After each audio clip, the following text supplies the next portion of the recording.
thiên nhiên bạn là em vui sống bên sống trải nhiều tình người. Anh ơi hãy đến thăm hoàng su vì quê em miền núi kia, bên nhau biết đưa hồng cùng uống rượu ngàn đô. Khi hè xong sẽ ngắm mùa nước đổ trên cao, mùi hương trẻ sang tuyết hương thơm mang dịu êm như tình em trong đó cô gái tay bóng dao. Mùa xuân về trên khắp quê hương cây xanh tươi ra lá trầu bông rừng hoa đào đua nhau về sông bao trái thơ hát ca mùa vui. Mùa về trên những đảo cao bao năm dân vui sướng được mùa còn nắng làm quê hương em đâu những bức tranh tỏ vẻ niềm vui. người anh đến thăm Cùng với em một trên rượu cây nghe em hát những lời chào xuyên em yêu mình trong hương lúa cho xuân sang nắng ngày nồng ấm ta xa nhau trong ánh mắt những đắm say trong men rượu đầy. em anh ơi hãy đến hoàng su về quê.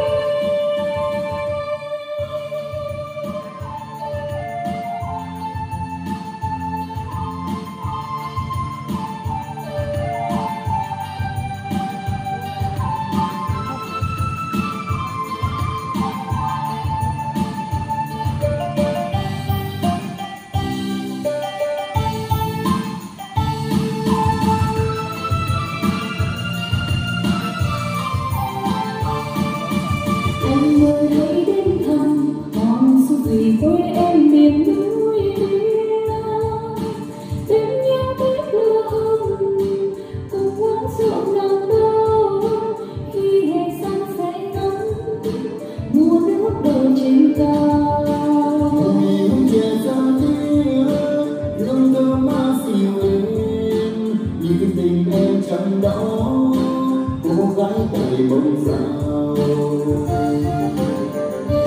Mùa xuân về trên khắp quê hương cây xanh tươi ra lá trầu bông rừng hoa đào đua nhau về sông bao trái thơ hát ca mùa vui.